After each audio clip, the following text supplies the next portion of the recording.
He is the last of the witch diggers, they said.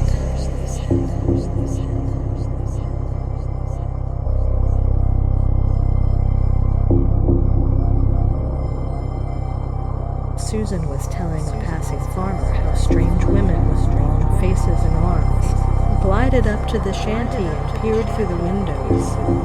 How monkeys with human heads entered the door and upset the tables and chairs.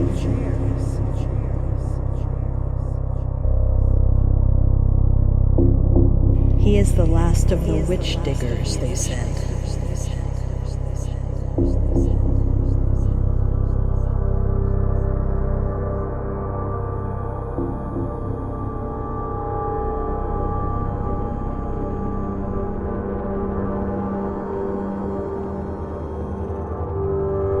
They claim that our eyes will just be created a slightly different from what they are. We talk, we see things are normal.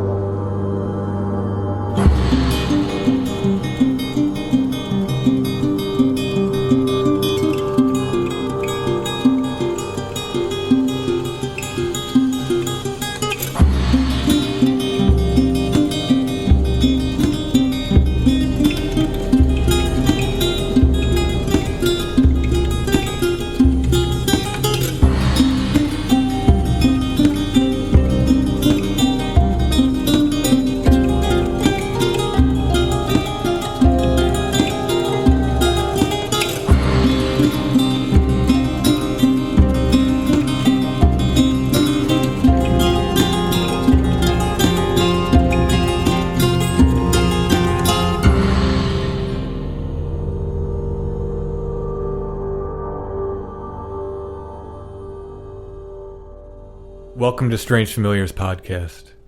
We cover a range of topics from the paranormal to cryptids to the occult to mythology and folklore. Some of our shows will be presented over multiple episodes, while others will be one-shot features. We do our best to put out new shows every other week. I'm Timothy Renner. And I'm Anthony Hoskin. Please make sure to like and subscribe to us wherever you are listening. YouTube, iTunes, Stitcher, or via any other service you use to get your podcasts. If you could give us a like, a comment, share us around on social media, that all helps get us seen. Yeah, we're trying to get in front of more people, so spread the word if you can. And if you have an idea for any strange stories you would like us to cover, or if you've experienced something strange yourself, please contact us by email at strangefamiliarspodcast@gmail.com or find us on Facebook, facebook.com/strangefamiliars. And if you like what we're doing, please consider becoming a patron. Go to patreon.com/strangefamiliars. We have lots of different subscriber levels for things like buttons, vinyl stickers, t-shirts, signed copies of our book, you name it. But even at $3 a month, you can get bonus content. We're doing patron-only episodes. We've released one so far. We're working on the second right now. You can get all the previously released patron episodes and anything new we do as well. That's patreon.com/strangefamiliars. Every little bit helps, and we thank the patrons who have already signed up. The more patrons we have, the more content we can make, both in terms of the regular show and the bonus episodes. So thanks again to the patrons, and stay tuned for more.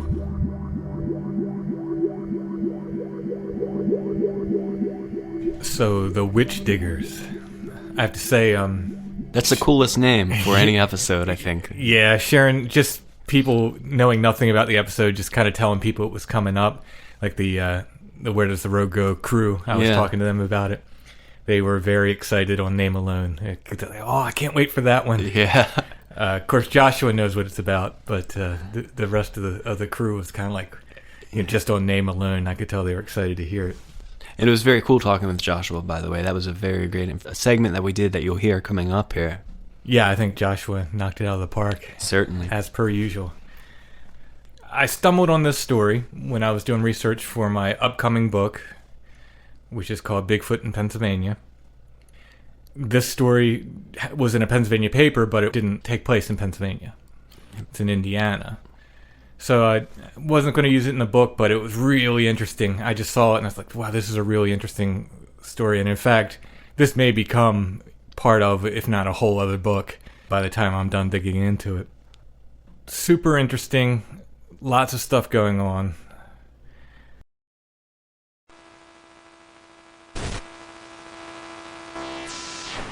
The Witch Diggers, a story of their strange monomania. Old Nick still lives, one of the ill-fated Bishlers at large. Delusions drove them mad. Frank Rose, a farmer boy residing in the southeastern part of Jennings County, Indiana, visited a rosy-cheeked neighbor last Sunday evening. It was nearly midnight when he started on his return over stony hills and hollows. Though he was a bold youth, he became silent as he approached the lonely valley known as Rocky Ravine. When halfway through the tortuous cleft between the hills, a slight sound attracted his attention. On his right, near the top of the hillside, a curious figure was seen creeping from rock to rock and keeping well in the shadows. It carried something which gleamed brightly now and then as the moon's rays fell upon it. It came nearer and nearer the farmer, who had crouched down behind a clump of blackberry bushes, with a strange feeling of dread within him. The mysterious being, animal or man, approached until it reached the roadway within 10 feet of the boy, when with a bound it sprang up to the top of a huge boulder, where it crouched for a moment in the full glare of the moon. Frank Rose gave one look back and then shut his eyes with a gasp of horror. The thing upon the rock was a man. But what a man!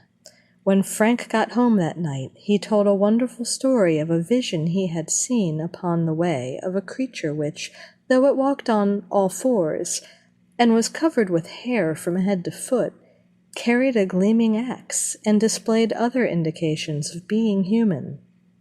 It was gaunt but muscular, and had burning eyes that shone through long, tangled locks of hair. He had seen this thing but for a moment as it crouched upon a rock. Then it leaped down on the other side, and he made his way out of the deserted valley as quickly as possible. Young Rose's story created little agitation among the neighbors. They practically pooh-poohed it, the superstitious added it to their list of ghost tales, and inwardly resolved never again to be caught in the neighborhood of Rocky Ravine after nightfall. But the adventure was not to end so lightly. On the very next night, Monday evening, Henry Simon and William Downey, stock buyers, living in another county, rode within a short distance of the dreary valley, when they were astonished to hear the reverberation of a succession of blows, evidently made by some instrument of steel or iron. They tied their horses and walked up the dark ravine, until they arrived at a tremendous cavity which had evidently been excavated by human hands. 20 feet below, in the darkness, someone was striking blow after blow upon the rocky bottom of the pit. "What are you doing down there?" shouted Simon. For an answer, a stone came whizzing through the air, narrowly missing Downey's head. A big, hairy creature sprang out of the hole with a frightful yell, and disappeared with surprising rapidity over the side of the hill, still carrying its steel tool, though running apparently on 4 legs. The traders were stupefied with astonishment, and lost no time in getting out of the neighborhood. Their story, as related to several residents of the vicinity, taken with that of the boy Rose, created much excitement, and during the week more than one man paid a visit to Rocky Ravine, several being satisfied with a glimpse at the wild man who was now believed to inhabit it. There was little difficulty in establishing his probable identity, as the county round had not yet recovered from the agitation caused by the almost incredible actions of a family which formerly resided at the mouth of the ravine.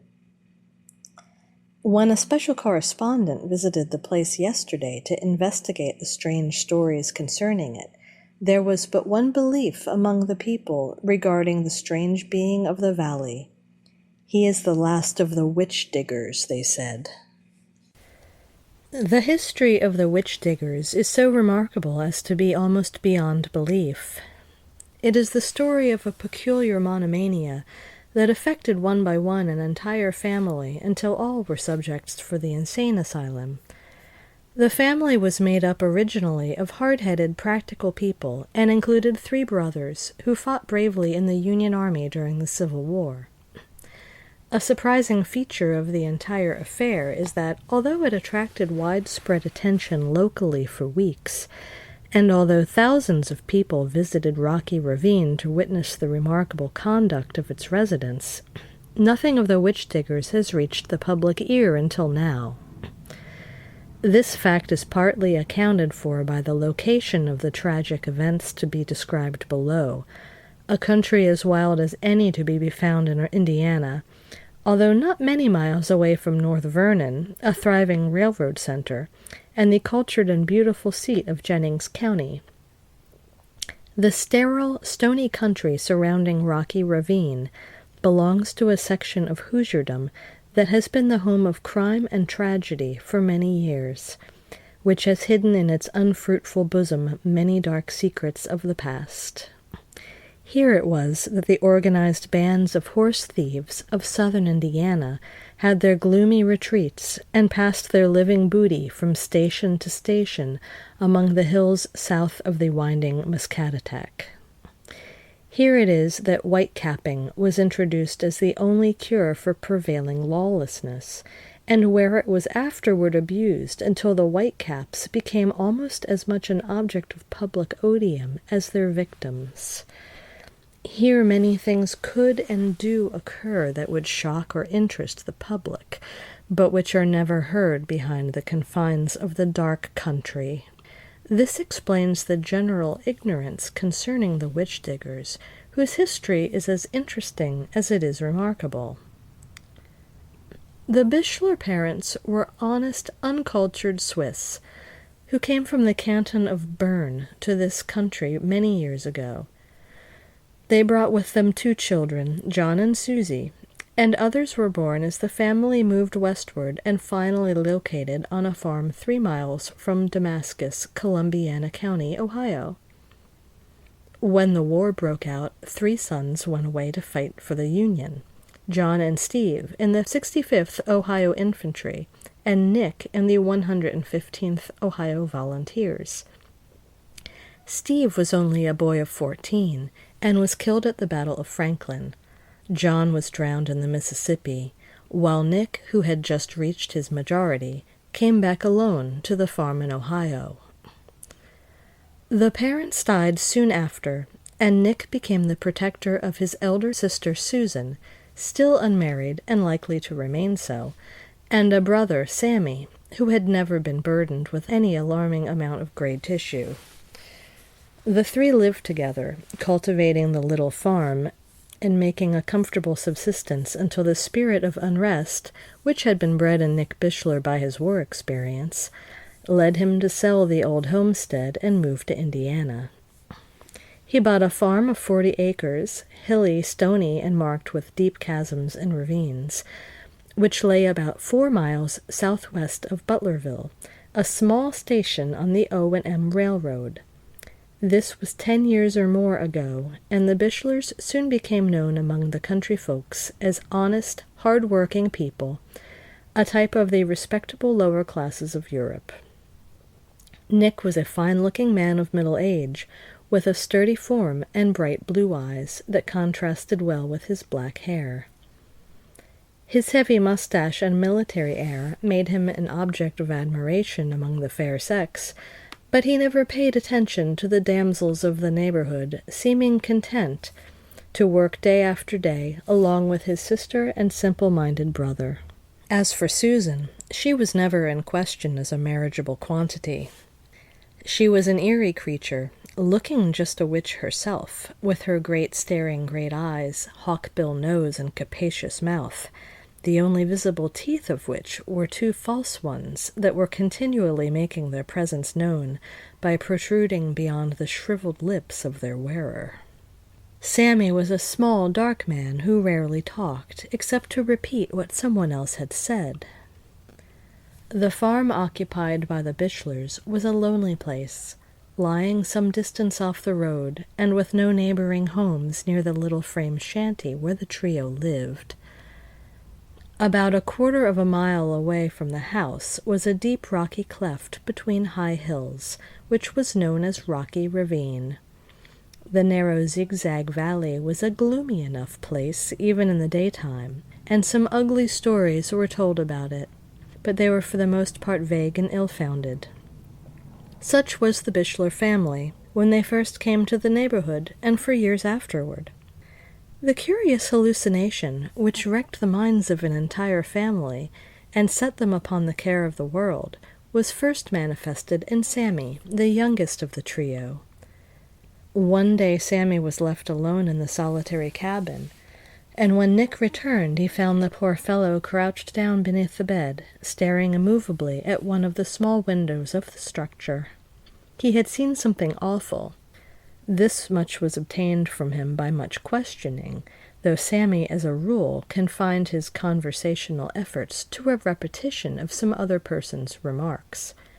Something had come in through the window, but what it was, and what it did, or what it became, were questions that Sammy never answered, save in the vaguest possible manner. He soon ceased to talk about the matter, but it was noticed that he would never remain alone in the house again. He had no liking for the farm either, particularly avoiding the shadowy depth of Rocky Ravine, and he was often seen walking alone miles away from the dreary fields that were his home. Conversation with Sammy was never very enjoyable, and when in a sullen mood, as he was almost all the time now, he could not be induced to open his mouth, even to reply to a simple salutation. The neighboring farmers paid little note to his eccentricities, but would say, "Poor Sammy, he never was very smart. He's clean daft now." Months passed, and just as twilight was falling, after a hot summer day, the uncanny form of Susan Bichler was seen at the residence of Thomas Spencer, a well-to-do farmer, who was the nearest neighbor of the Swiss family. Her big eyes were wilder in appearance than ever before, while her shrunken form was trembling with excitement. "What is it, Susan?" asked Mr. Spencer. "They have zot Nick," she whispered, looking about her fearfully before replying. "They? Who?" "Te witches." "What did they do with them?" inquired Mr. Spencer, who was somewhat puzzled by the woman's manner. "I don't know. They come in through a window like monkeys, and take poor Nick and choke him. Then I throw something at him, and they gave after me, and I run over here. Oh, poor Nick, they have got him, I'm afraid." While Susan was still talking, Nick came plodding up to the gate in his heavy boots, showing no indications of having had any difficulty with the witches. He took his elder sister by the arm, and started away without a word. "Susan has seen some witches," said the neighbor. "She was dreaming," replied Big Nick gruffly, as he proceeded homeward, half-dragging the woman with him, despite her protestations of fear. He was right. Susan had been dreaming, but it was a dream which he was fated to share before many weeks. Whether his sturdy common sense was not proof against the weirdness of his surroundings, or whether the belief in witches was a monomania that was born in the Bichlers, is a question that may puzzle the wisest heads. Certain it is that Nick, the strongest of the trio in mind and body, himself fell a victim to the same superstitions that had worked such havoc in the minds of his relatives.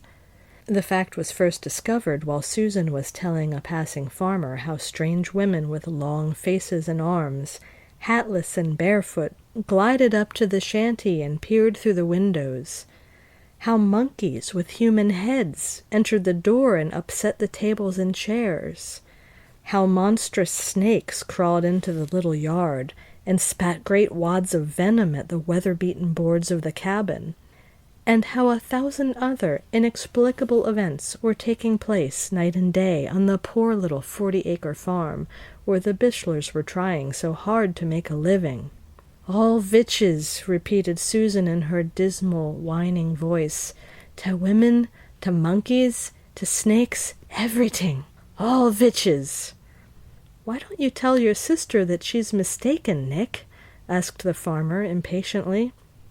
"Maybe she's right," returned Nick gloomily as he strode away. It was not long before the superstition of the Bishlers was productive of astonishing and even dangerous results. The phases of the disease, which finally drove every one of them stark mad on the subject of witches, cannot be described, as their farm lay off the highways, and no one cared to visit the house whose own residents had given it anything but a good name. Susan, now a veritable old hag with flaming eyes in which no spark of reason shone, came to a neighbor's house at long intervals, always gibbering about the witches which infested her home. Sammy wandered about as usual, but nothing could induce him to speak. Big Nick was seldom seen, and then but for a moment, as he hastened on his way over the hills he called his own. Nick seemed to be always in a hurry now. He was thinner, too, and his lowering brow was wrinkled with some trouble of which he spoke to no one. Indeed, he avoided everybody outside of his own family, and his surly replies to civil interrogations soon gave him the solitude he desired, for Nick was powerful, and his eyes glittered with an unnatural, dangerous light at times. A hunter was toiling along the rough slope of one of the hills that encircles Rocky Ravine one day, when he saw two men working in the bottom of the chasm. The larger of the two was wielding an axe with tremendous vigor, while the other was using a shovel with untiring energy. Nearby, sitting on a rock, was a woman who was watching the laboring men with intense interest. For the life of him, to use his own expression, the hunter couldn't see what the men were working at, and he stumbled down the hill to satisfy his curiosity in this respect. His coming was unnoticed by the three people below. The men kept on working as if their lives depended on it, while the woman's eye never left them. The axe was falling on rock, and now and then the men would lift a great slab from the bottom of the hollow and carry it out of the cavity, which was 10 or 12 feet deep. The hunter became more curious than ever, and after repeated questioning, the woman turned and said, "Te witches are under the rocks." The three Bishlers now had but one thought, one occupation. Their days and nights were spent in hunting witches. The frame shanty was deserted, or rather surrendered, to the eerie enemies of the family. The two brothers and the sister remained in Rocky Ravine all the time, waging furious war against the witches. Nick somehow became impressed with the belief that the Stony Valley was the chief home of the unfriendly spirits, and as he was the leading spirit of the trio, the Bishlers remained constantly in the chasm, sleeping but little, and then on the bare rocks. The farm was entirely neglected.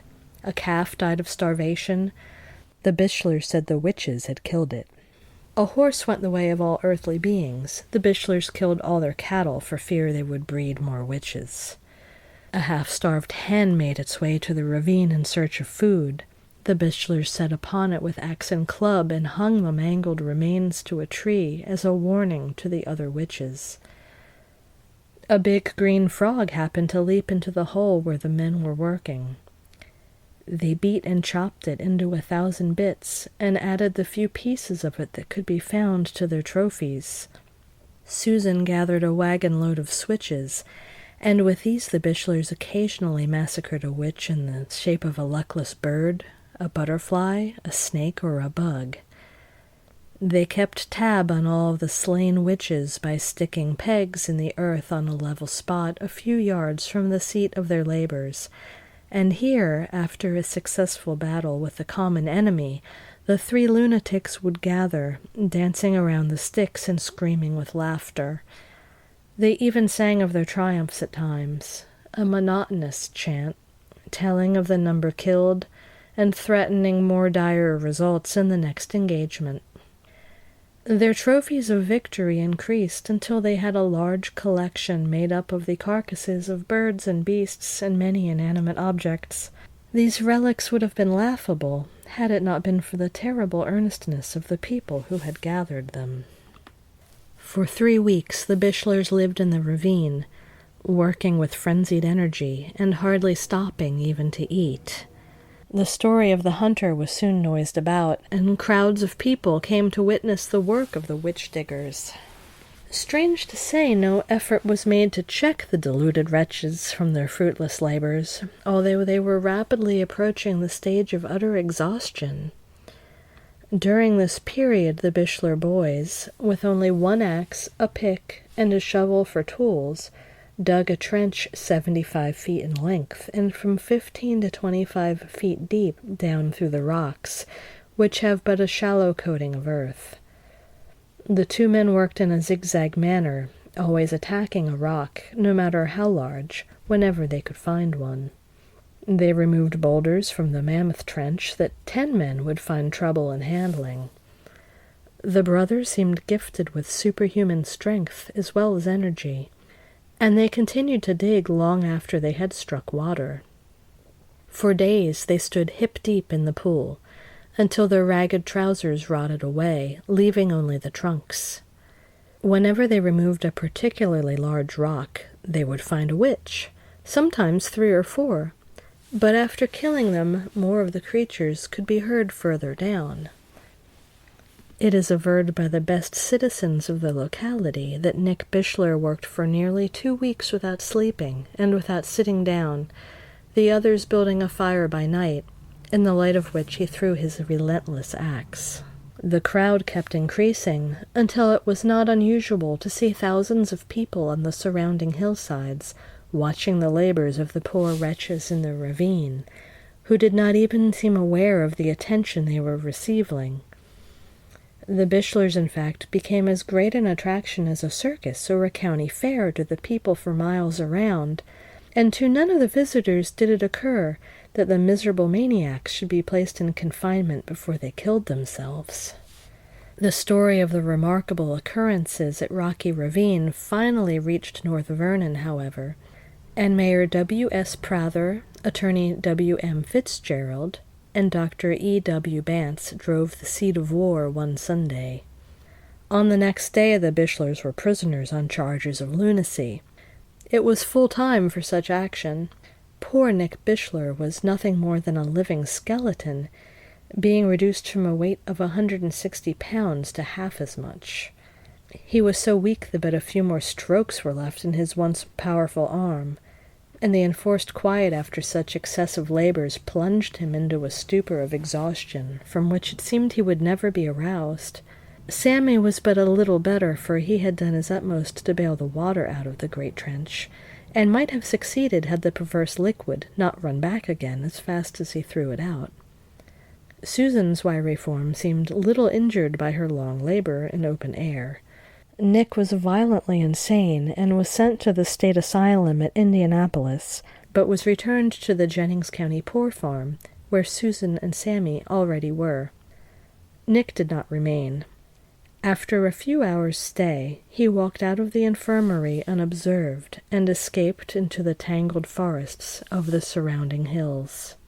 And now comes the question, which is interesting the people residing in the vicinity of Rocky Ravine. Who is the wild man of the valley? Is it Nick Bishler in person, or his shade returned to the earth to finish the labor of driving the witches from the 40-acre farm? The latter theory is one that few intelligent people will entertain for a moment, and unless one disbelieves the stories of credible witnesses, is forced to the opinion that the poor maniac has sought once more the scene of his remarkable labors. How he subsists and where he hides during the day can only be imagined. The rocky fastness of this portion of Indiana would cover an army of men. However, poor Nick, if it is indeed he, seems to fear recapture almost as much as he feared witches, and only by night can his wild, grizzled figure be seen stealing toward the trench where the witches live. The mystery of the valley cannot long remain one, as the place seems to have a terrible fascination for the wild creature who visits it, and his capture is almost certain. in company with Mr. J.D. Fraser, the jovial station agent of North Vernon, who has taken a peculiar interest in the strange adventures of the witch diggers, your correspondent visited the county poor farm, where Susan and Sammy Bishler live. Susan was found in her own room, complaining of the rheumatism. "It is the wishes," she said in a commonplace tone. "So they still bother you?" "Oh, yes, yes. They come in all the time, and I can't get rid of them. Nick's runned away." "Where to, Susie?" "Back to the old place. He's taken Tara kin, I think." "Why do you think so?" "Oh, he didn't kill 'em all. And when he runned away, he said he was come back." Outside of her superstition, old Susan is very intelligent, and she told the history of her family in a very entertaining manner. Sammy was seen too, but after offering to shake hands with a visitor, he changed his mind and drew back to strike him. "Witch, witch!" he shouted. "He thinks you're a witch," remarked Superintendent McManaman. "He thinks you're a witch," repeated Sammy, parrot-like, and still gazing at the newcomer with frightened eyes. The farm where the witch diggers lived is now occupied by Charles Hale, a prosperous farmer, who is the father of Professor Tice's manager. The old shanty where the Bishlers first saw their sinister enemies retained the reputation of being haunted, given it by its owners, until very recently, when one night it went up in flames and smoke. Nothing remains as evidence of the events recorded above, except the mighty trench and rocky ravine, the broken boulders, and the other debris incident to the search for the witches. From the Times, Philadelphia, Pennsylvania, August 21st, 1892.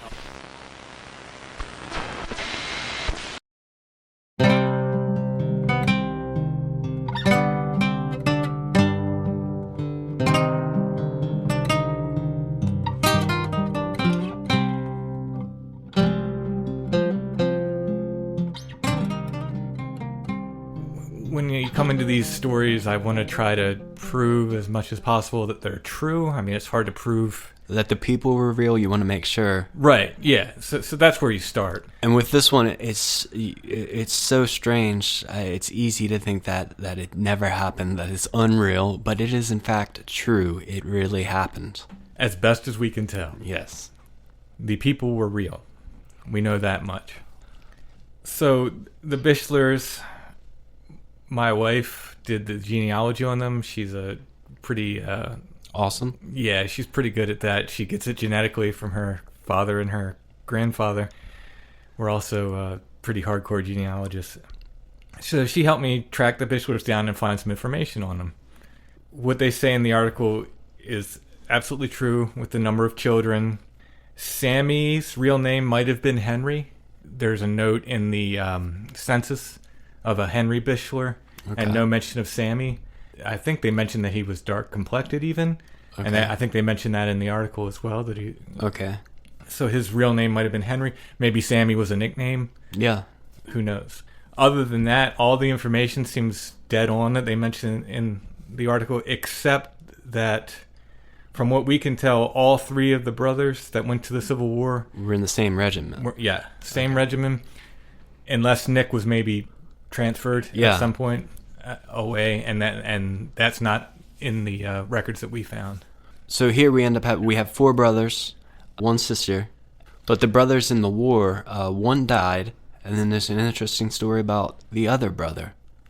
Yeah, John was a prisoner of war.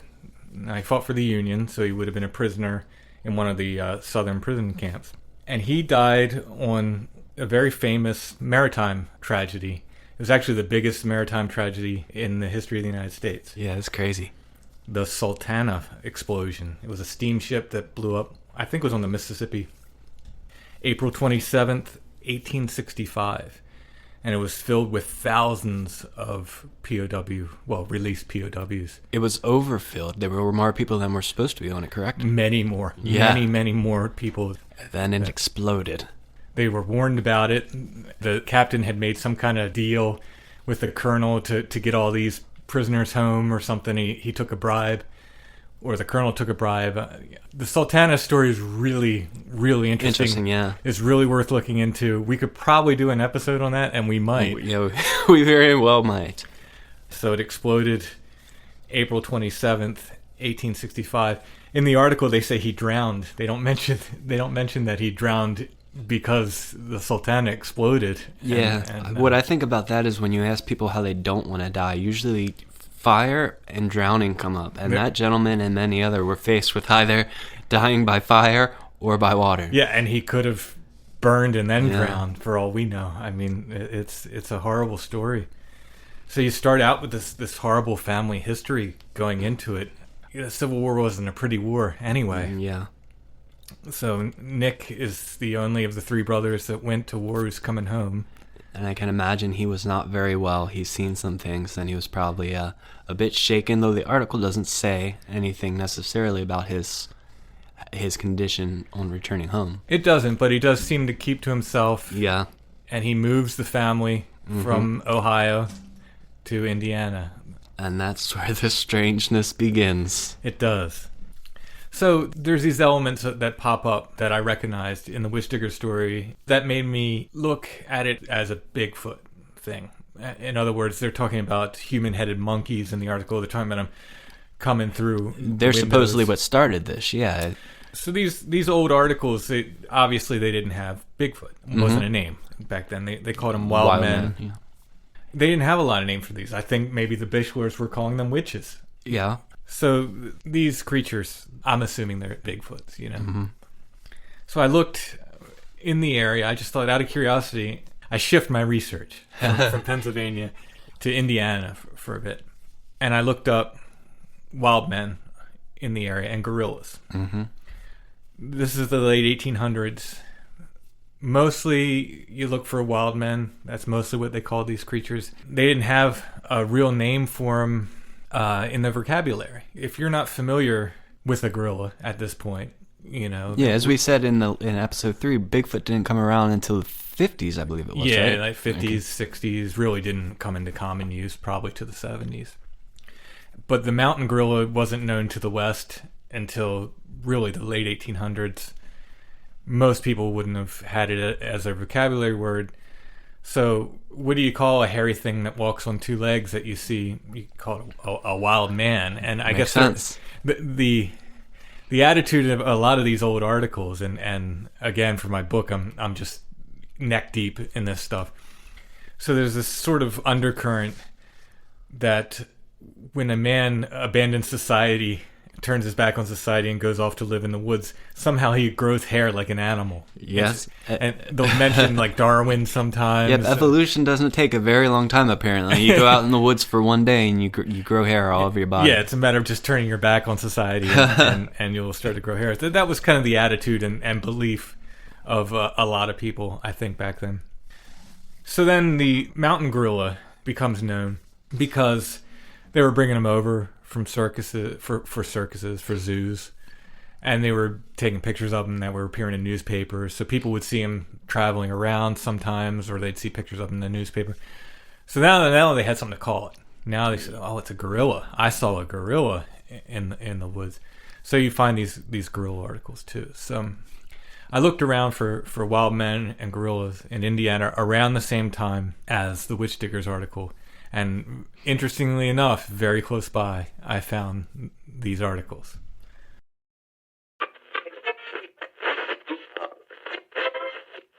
A Hoosier gorilla. Recent discoveries made in a cave in Jennings County. Vernon, April 3rd. This is one of the oldest towns in Indiana and is surrounded by rock-ribbed hills. Years ago, a subterranean cavern was reported to have been discovered by a man residing here named Barnes, which he claimed to have explored for a short distance, discovering a large, tall form, somewhat resembling a human, but appearing to be naked and covered with a tuft or growth of hair. Barnes was so frightened that he fled from the presence of the image, whatever it was, and was so ridiculed when he told his story that he never revealed the secret of the location of his cave. The story has now been revived by a startling discovery made yesterday by Alexander Shepherd, a real estate dealer, who was showing a farm to a prospective purchaser. Going up a deep ravine, whose bed is covered with stone for a long distance, they accidentally discovered a small entrance or hole that went underneath a large hill. Procuring a lantern from a neighbor, they entered the opening with some difficulty, and soon found themselves inside a large and lofty cavern, the rooms glittering with stalagmites and stalactites, like other caverns of its character abounding in southern Indiana. After passing through numerous chambers, each more elaborate and beautiful than the one just gone through, they stopped to gaze on the magnificent spectacle that greeted them on every hand. But suddenly their admiration turned to horror, and their hair stood on end as they discovered only a few feet from them the huge form of what seemed to be a gorilla, or some being resembling a wild man, naked and covered apparently with a rough coat of brown hair. After gazing on the intruders for a moment, it gave a low, guttural snort and went ambling off into the deep, impenetrable darkness of the cavern. It appeared to be over 6 feet in height. After this strange being disappeared, the explorers turned to the right and discovered what appeared to be a storeroom, which was found to contain piles of potatoes, corn and wheat, and bones of fowls, and in another room adjoining this one was found numerous bones dry with age. For a long time, almost nightly, strange noises have been heard in the locality of the deep wood surrounding this subterranean cavern, and all attempts to fathom the mystery proved a failure. No one could ever discover the source of the noise, and dogs refused to investigate it. Farmers in the locality were losing their products almost nightly, and no one knew where they went. It seemed that in making its nightly incursions, it always followed the stony pathway of the stream leading to the cavern, and this accounted for failure to trace him to his hiding place. Years ago, a wild man, or similar personage, inhabited Trimble County, Kentucky, and later Jefferson County, this state, adjoining this, Jennings County, and for some years now no trace of him has been known. This being is believed to be the same. A large party is being organized to explore the labyrinth of the mysterious cavern and discover the character of its occupant. The Indiana State Sentinel, Indianapolis, Indiana, April 8, 1891.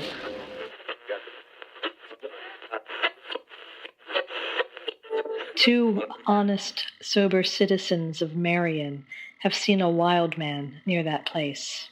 Angola Herald, Angola, Indiana, September 6, 1893. Tonight we're talking with Joshua Cutchin. Joshua, you've got, 2 books out? Yeah, I do.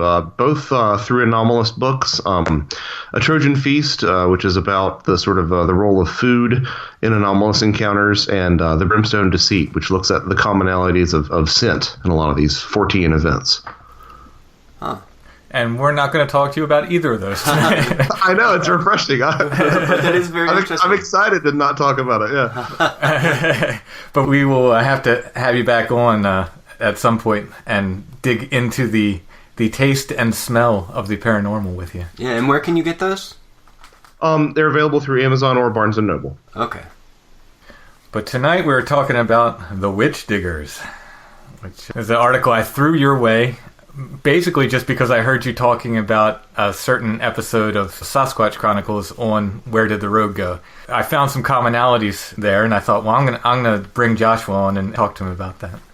Well, this really did tickle my Fortean funny bone, because, a lot of what I like to see is, and I think we're kindred spirits in this sense, I like to see how these sort of topics overlap and overlay and intersect, and this particular account it's sort of a grab bag of things, but with this really interesting core of that what looks like, sort of a Sasquatch report surrounded by all this real strangeness. To me, like, the really interesting thing is And I did ask Wes to come on from Sasquatch Chronicles, but Never got back. he never got back to me. He's talked about this case several times, and you did on Sarai's show, like I said. Basically, this is a modern account of these two brothers who had these creatures that were coming up around their house. In Tennessee. And they had a psychic medium come on, and she told the brothers that they were demons or somehow demonic. They were coming from the earth. Yeah, they were coming from the ground. Mm-hmm. Also, they mentioned this weird sort of woman that was walking around that they kept seeing. That's the part that really intrigues me. Yeah, it's just, I've always said that with these sort of phenomena, it really does behoove us to take note of the sort of company they keep, you know? The fact that Aleister Crowley set up his home on the shores of Loch Ness, where there's supposedly this Loch Ness monster, I find interesting. And similarly, when you have an account like this particular one, two guys who, if I recall the account correctly, were very much on the flesh and blood Sasquatch train. And then, you know, they heard this and they were like, I don't know about that. And then, as you know, they sort of started seeing more things and seeing more, unexplainable things. They really started to come around to the idea, well, maybe there is something here, for lack of a better term, demonic. Now, of course, to clarify, I mean, if you look at the way that term has been used over the past couple of millennia, it doesn't necessarily mean the same thing that it means now. Yeah, but that's my thing. Like when we start talking about demonic stuff, I always say let's be really careful, because I think, for the most part, our concept of demons is probably very childlike. Yeah, I think it really does stem from, and you know, I'm a Christian myself, but I think it stems from this really tiresome dichotomy that's been set up, this false dichotomy where if things aren't of God, they must be of the devil. And I think it's much more likely to me to sort of view these things in terms of sort of an ecosystem. I mean, there are things that are overtly malign and things that are overtly benevolent, but I think there's a lot of stuff that's just trying to make its own way in the world, and can go one way or the other. And I think that, it's something that doesn't get talked about a lot, but the whole Sasquatch thing plugs into fairy folklore really well. And I know that this isn't a surprise to anybody who follows my work that I'm interested in the fairy angle on it. But it really does plug in to like this idea of like a forest poltergeist or, sort of a woodland elemental spirit in a way that I think that is really underappreciated in discourse nowadays. I absolutely agree. In fact, when we were on Sarai's show together, you mentioned that so much of this Bigfoot activity in the woods, throwing rocks and weird noises and so forth, just corresponds with poltergeist activity. It's a little light went off in my head, like, oh yeah, Yeah, and the rocks will be warm to the touch, which is a very poltergeist thing. Now you could argue that Bigfoot was keeping it under his arm or something. I guess that could be the possibility too. But disembodied voices, unpleasant smells, rappings. Several things which we have in this particular story. I mean, that was my first thought, is that they made the connection for one of the witnesses seeing this shaggy wild man in the woods, and they said that was that there was a succession of blows that was being heard, and before they even revealed that it was possibly some sort of digging tool, my first thought went to wood knocks. I mean, like, that's what you always hear is this idea of this knocking sound in the forest, and of course it's immediately followed up by a stone flying through the air. So all these things that smell squatchy. And even again, look at the company that these things keep. Even if it is in this case a flesh and blood Sasquatch, it's chosen an awfully strange place to be, given the history of the family in that area, if everything is to be believed. Yeah, there's just an odd it's an odd menu to choose from there. It's a very high, strange mouthfeel, I think, is in terms of the phrasing that I would probably use. What do you make of, again, in both the Sasquatch Chronicles thing and this, you had this weird woman creeping around with the creatures? Well, Speaking of strange company, yeah, and I don't want to be like I've been on the fairy train for so long. I feel like if you're too embedded in a certain paradigm and you're not changing the way that you think in these sort of topics, then it's probably not a good thing. But I've been so persuaded by some of the stuff that I've found out about, the way that the fairy folklore, whatever it's describing, if it really is fairies or if it's something, of a different variety, whatever that's describing is so compellingly connective to all this. And one thing that's that's an interesting connection that a lot of people haven't really put together that often is this idea of the fairy queen. If you look at sort of fairy folklore as a whole, you'll find oftentimes that there are these shorter fae folk who are being supervised by a taller fairy queen, and you see the exact same motif in the abduction experience, where sometimes there's literally a woman, but oftentimes just a taller gray alien, standing and supervising these shorter grays, oftentimes holding a wand in both cases. So I wonder if perhaps there isn't some sort of supervisory feminine spirit. I'm reminded of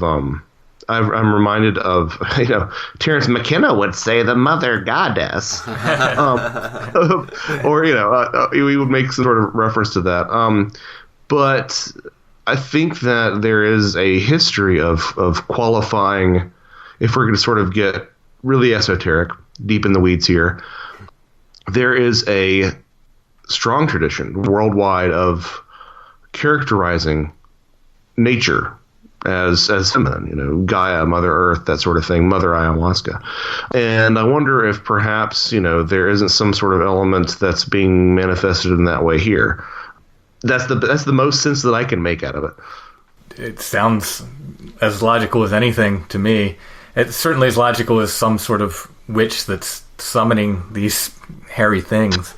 What I see is with the archetype thing, and there's the visions of Mary and then the feminine kind of overseer all throughout the world, and every culture's got different things.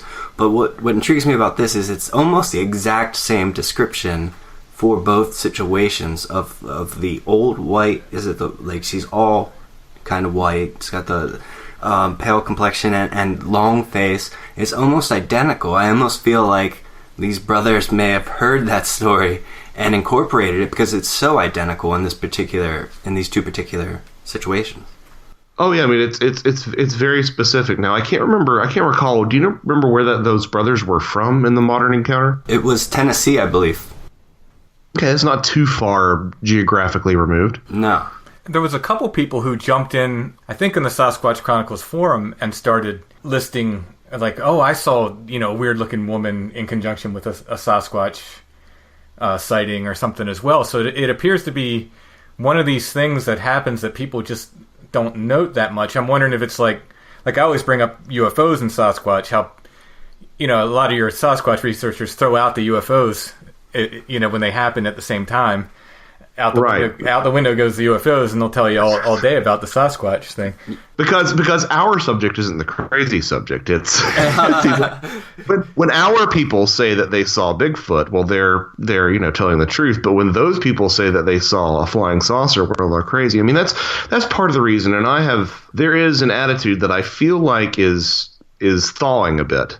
But there has historically been this attitude that if people report anything high strange in a Bigfoot encounter, that their entire encounter should be discredited. But it happens too often, and you'll hear people say, "Well, it doesn't happen in most cases." Well, yeah, most cases are a roadside crossing. Although I think that there's something sort of anomalous about the timing of those events usually, but there is just enough weird. It's like the UFO thing. Like maybe a lot of those cases that you see don't have that high strangeness component, but if you start sort of digging around the edges of that person's life a little bit, you'll start to see these other motifs that come up, and it's that aspect of it I think is pretty darn consistent. If you take a roadside crossing, these are usually so brief.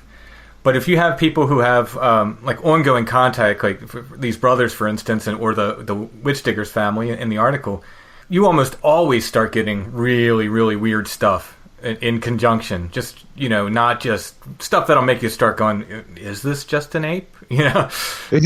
Well, sometimes I wonder if the time, if there are certain growing pains that esoteric subjects go through, and if you take like an arbitrary beginning point for, the ologies, like, okay, so I know that people were into cryptids well before the Patterson-Gimlin footage, but if you look at the Patterson-Gimlin event, or like the Wallace tracks rather, as sort of a watershed moment, I wonder if perhaps you can't see the sort of through line where certain disciplines, these certain fringe disciplines, evolve and they eventually start to become more accepting of alternative ideas, or if there isn't, like, everybody starts out with this nuts and bolts idea and then slowly but surely it becomes a little bit more accepting of other fringier ideas. And I guess that's sort of, I guess that is what one would expect, because you're trying to start with the most parsimonious and the most logical starting point, explanation rather,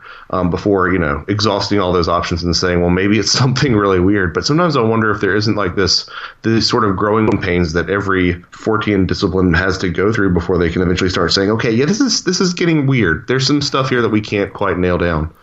I can see that. When you talk about the nuts and bolts UFO people, and that's started to go away, gradually. So hopefully the strict ape in the woods Bigfoot people can soften on that. And I always have to give this caveat. I do want to say, I believe people are seeing something, and I believe something's leaving hair and footprints and scat behind.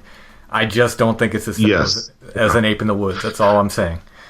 Sometimes I think, in this particular example, you're talking about repeat people, or like habituators, like repeaters, UFO repeaters, as they used to be called, derogatorily, used to be made fun of all the time. People who would see UFOs, time and again. Now it's become something that really makes people sit up and say, oh, well, if you've seen it this many times, you probably have some sort of ongoing contact experience. So that attitude has completely changed. And I think that you're starting to see attitudes like that completely sort of shift in the Bigfoot, realm as well.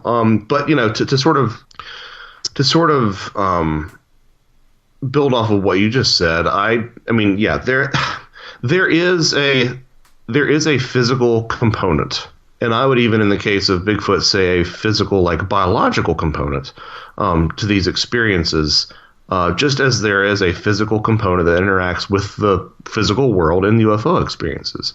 But I think that there's something supplemental grafted onto that, and sometimes I wonder if there isn't some sort of phenomena that is using sort of the pageantry of primates, just as the UFO phenomena uses the pageantry and the imagery of our popular culture and our sci-fi to sort of get to us, to sort of bridge that gap between whatever it is and whatever its motives are, and and human beings. I can totally see that. What's easiest to grasp? We have to start somewhere. Exactly. Yeah. Yeah, the other thing that was in common between both the Sasquatch Chronicles account and this was the psychic medium told the brothers in the Sasquatch Chronicles account that the creatures were coming out of the ground. And the major part of the Witch Diggers article has to do with them, digging into the ground to find these supposed witches. Right. So, and I'm guessing that ties right in with fairy lore. I mean, yes. I mean, you kind of have to wonder. Maybe the family actually failed, and the Bishlers actually failed, and the witches did come up, and the witches are what Sasquatch looks like. I mean, it wouldn't. There's a precedent for that. I mean, if you look at the Minerva Monster events of Ohio, people described the Sasquatch that they saw. It was this big, tall, hairy witch, is what they said. But in any case, there is a sort of a precedent for like hairy witches, as it were. So sometimes I wonder if the family didn't fail and the witches popped out and they just look like these axe wielding Sasquatch. But you're right. There is a strong faithful component. I mean, really a strong everything component. I mean, so you've got this idea of these witches living underground. Some people have proposed, even though there's not a lot of good evidence. Some people have proposed that perhaps Sasquatch resides in caves underground. You have persistent rumors of military bases underground and, military alien joint bases underground. You have the Shaver mysteries. We talked about the Darrows and the Taros. You had the Fae folk who lived in fairy mounds, who would literally, go underground to their dwelling. Where do we bury people? Where do ghosts come from underground? And you can even look at this metaphor as continuing. I mean, if you look at lake monsters, it's still this motif of submersion. So, I think someone like, if you are familiar with the work of Patrick Harper, he would say that this was, an expression of sort of the Jungian shadow, the subconscious sort of, being occluded to us. Not that he thinks that there isn't some sort of objective phenomena going on, but I think that's such a beautiful and sort of elegant metaphor for the way that these things react. And I like the idea that there's that the presence of these things underground might not be literal and is more trying to tell us something about these presences themselves, about how they interact with us, and about maybe even where they coming from some sort of collective unconscious. But yeah, the underground / submersion / occluded sort of metaphor is very persistent. I mean, it's things are always just out of touch on the other side, beyond the forest's edge, beyond the Earth's atmosphere. This is where these monsters lurk, and I think that this is another good example of people folding in that motif. I'm very much on that train. I'm reading Patrick Harper's Daemonic Reality right now. Oh, it's so good. It's so good. And I'm completely on the Jungian archetype train as far as these things go. Yeah, and people get upset when you say something like that, which isn't a good attitude to have if you're interested in these things, because if you really, if you're really looking for the truth, you don't really have a dog in the fight. But B, I think that they overlook how they think that it means that it's all, in your head. No, I mean, it means that, to the contrary, it almost means that anything in your head is real to some extent. Exactly. Which I find just as, I find that it opens up even more possibilities than any other, sort of objective, siloed, here are the Bigfoot, here are the Sasquatch, here are the Bigfoot, here are the aliens, here's the the lake monster, here's the this, here's the that. I think that's it's not a particularly popular view, but it's like top 6 theories for me probably. Yeah, I'm with you on that. Yeah, I have I kind of extend it into the folks that leave apples for Sasquatch in the woods. Say it's an offering. You take this back to the old days, where people would leave out, and again we're talking about food for the fairies, or it's go ahead. Yeah. Sorry, go ahead. No. I was just gonna say it grafts on so surprisingly well, and if you look at sort of what happens in both those cases, if you forgot to leave food out for your pixies, if you forgot to put beer in the corner found the keystone of your house where you have a hole where you used to put beer for the brownies, they would wreck your life. They'd wreck your life. They'd wreck your livestock. And if you look at accounts where, if people are to be believed, they have left stuff out for Sasquatch, apples and whatnot, or even more elaborate offerings. If something happens and they stop that, the Sasquatch tend to get really angry and they wreck your household and they kill your livestock, if people are to be believed. And you know what? Even if those stories aren't true, I find them compelling because I refuse to believe that some of these people are that well versed in fairy folklore. It almost says that the people, even when people make stuff up, they're tapping into this thing that's out there that has to have some sort of objective truth, even if it's just the way that mankind explains forces beyond their control in this reality. Yeah. There's something. This commonality that reaches across, and I think this has become the overarching theme of our podcast. And it started just because we'd find ghost stories where we found Sasquatch sightings, where we find UFO sightings again and again and again. As we're putting pins on the map, it doesn't. We got a blue pin for a ghost and a red one for a Sasquatch and a green one for a UFO. They're going in the same place. And after a while, we start going, huh. There seems to be something to this. My issue, it's not even an issue because I mean, it's, I'm a member of several different Bigfoot groups on let's just take on Facebook for an example. And some of them are strict flesh and blood groups. They don't want to hear any other theory. They want nothing, no woo, as they call it, no woo allowed.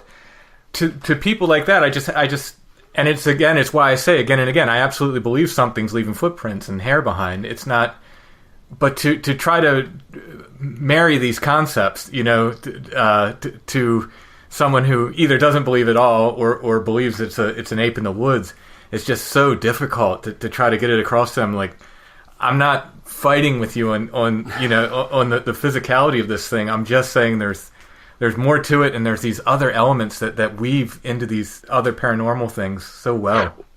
Yeah, it's one of the reasons that I have an essay that's coming out in a compilation of ufology essays this May that is about this. But this is one of those reasons why I double down on psi phenomena, and I sort of get disheartened when someone is interested in these subjects and haven't availed themselves of how good the psi phenomena research is out there. How some of it's been peer reviewed.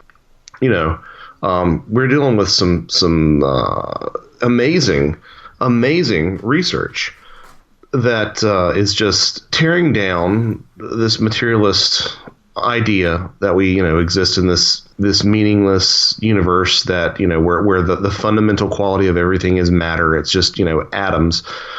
It's great research, and it's just getting better by the year. And you give a generation or two of these this old guard scientific establishment to die off, and this is going to be the rule of the day. Now, having said that, it doesn't mean that I don't need to. It doesn't mean that I don't need to go to the bathroom and I don't need to sleep. Well, what it does mean is that there's another component that is completely intangible that can interact with this, with the physical. Not that there is no physical world. It's just that the physical and the non-physical can interact. To me, they can't be separated. So yeah, well, yeah, exactly. It bugs me because you'll have these same people who are talking about no woo stories defend vociferously the people who are ridiculed about seeing Bigfoot and hearing strange talking in the woods. Oh, that must be Bigfoot, this and that and the other. But then they'll ridicule someone who has like an extra little strange component. It just seems so hypocritical. Yeah, it gets pulled out immediately. And the whole thing that doesn't fit their parameters gets rolled out. And if you're going to keep on walking back what people see, you might as well walk it all the way back to misidentification. You might as well walk it all the way back to to every witness being out of their mind, every witness hallucinating. If you say that every UFO, or if you throw out some of these weird UFO encounters, well, then you might as well say that everybody just saw Venus. It gets to that point. At some point you have to believe what witnesses are saying. Yeah, and it's a point I always make. If you're going to believe person A saw an 8-foot tall ape in the woods, and you're going to throw out the fact that person B saw a blue light around the corner, at the same time, roughly the same place, you're missing part of the puzzle somehow. I think a lot of people say, well, they're just two weird things that happen. You don't know that they're related. Yeah, but you don't know that they're not related, and you have to note them at least, Yeah, okay, so let's take the idea that Bigfoot is flesh and blood. Well, that means that where it lives, in terms, ecosystemically, must be appropriate, right? Mm-hmm. And you have to look at, if that's the case from a physicalist standpoint, if there are these other strange phenomena associated with that particular area, then at the very least, that phenomena finds this particular environment suitable, which is the very least that I think you can say about it. Yeah, and I mean, just not to note it at all seems to me it's just willfully ignorant. Well, and let's admit, it's getting better. Like It is. and I think kudos on the off chance that Wes is listening. Kudos to you, man, for opening up about some of this stuff, because the tenor of Sasquatch Chronicles has changed markedly in the past few years. It has, and he's and he'll actually cover stuff about lights in the woods. He's not going so far as to say it's related, but he's doing stuff on lights in the woods. He's doing some of these weirder topics. So yeah, absolutely, I agree. I would love to talk to him, because every now and then you get these little hints at the edges of some of these stories that people tell that are, if you know enough, if you have a broad enough Fortean foundation, mean a lot more, I think, than some of these details that people have.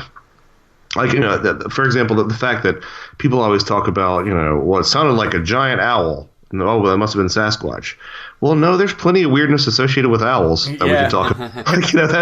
That's a motif in and of itself. So, I mean, they're lurking at the edge of all these stories, even the straightforward ones, are these little details that if you are looking at it, if you stand at the back of the room and look at the whole painting, it's a lot curiouser than you'd expect.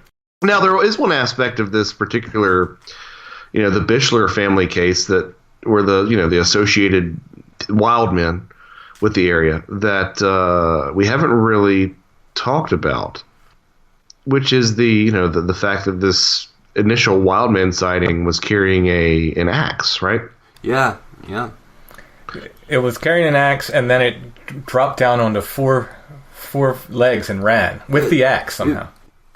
I think it's another detail that makes it seem less and less like a flesh and blood Bigfoot. I mean, maybe it's conceivable that a Sasquatch would grab an axe and use it, or know how to use it, but that doesn't feel right, does it? No, it's an odd little detail. Yeah, I thought maybe it was just a misidentification, and at first I thought, well, maybe they saw eye shine and they thought something was glinting off an axe, but then they specifically mentioned the eye shine, I think, like in the next paragraph, and the axe again. But they really associated the axe with Nick, so it almost seemed inseparable, and to me it tied in Nick being the wild man. Maybe that was the obvious thing, I don't know. But they did associate Nick with the axe. He was the one using the axe to furiously dig, for these witches. Yeah, that's interesting too. What the axe detail really reminds me of is there are plenty of cases that you'll find where, well, not plenty, but there are more than you'd expect of cases where you will find a Bigfoot wearing a red flannel shirt, or a Bigfoot wearing some sort of some sort of old faded jeans. Yeah. I used to hate those when I was a kid. When I came across, I remember reading Bigfoot books as a kid, and you come across these reports of Bigfoot, and I hated that. And now, when I get in, now that I'm into the weirder aspects of it, I love those reports. Those are so interesting. It makes me think of Bruce Banner, the Incredible Hulk walking around with Bruce Banner. Exactly. Yes. So what is that? I mean, it's either a were-squatch, which is that's multiplying unnecessarily if there ever was a definition, or Sasquatch is taking people's clothing, which is just doesn't make sense for 100 different reasons, or it's something just. Or it's option C, whatever that is, and right now it's option C. Sounds good to me.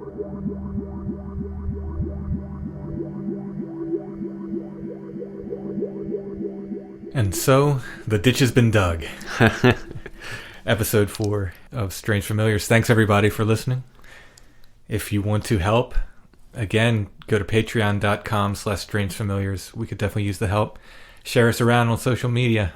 Thanks for listening.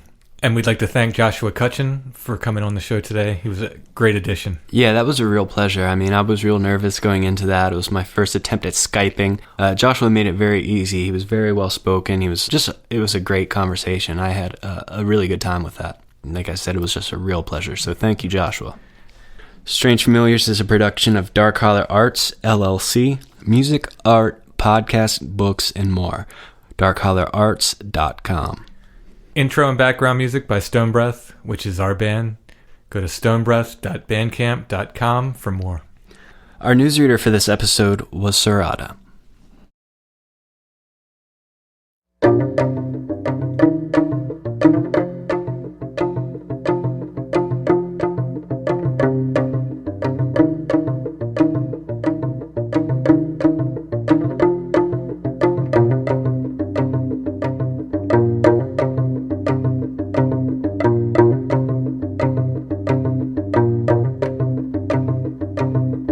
If I saw your face in the bubbling stream, would I see your eyes, cloud streaked in the sky?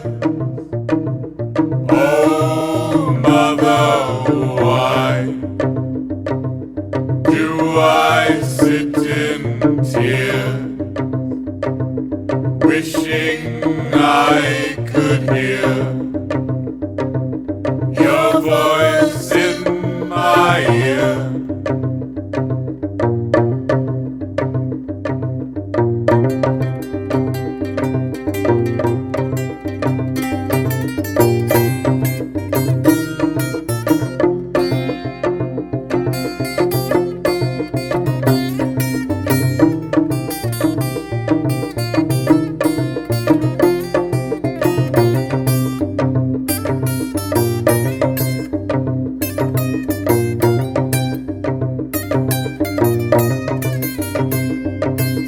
If I held your hand in the still water, would you tell to me the secrets of your lead? Oh, mother, please lead me through the tree, thistle, briar, and thorn. Let me sleep till morn, cradled in your arms.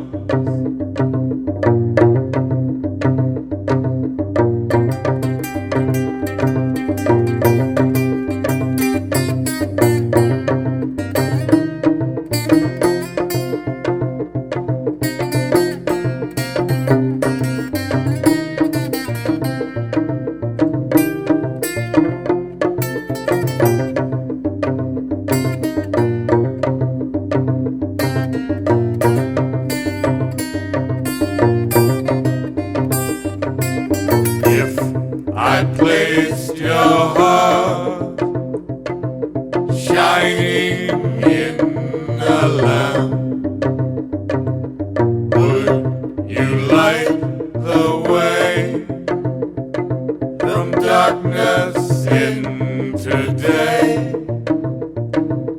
Oh, mother, see, who can comfort me? It is only thee.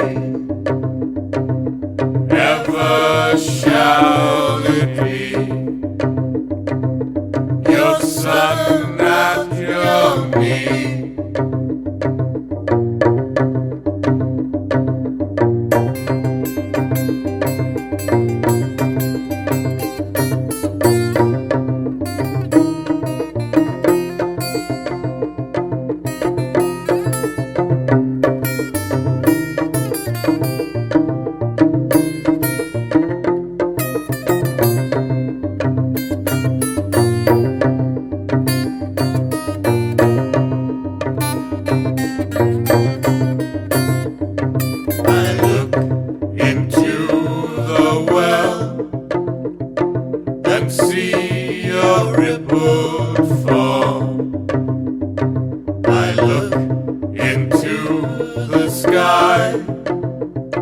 and see a gathering storm.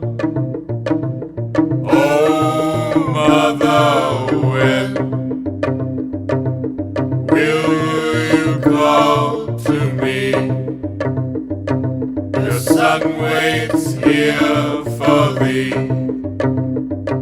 amongst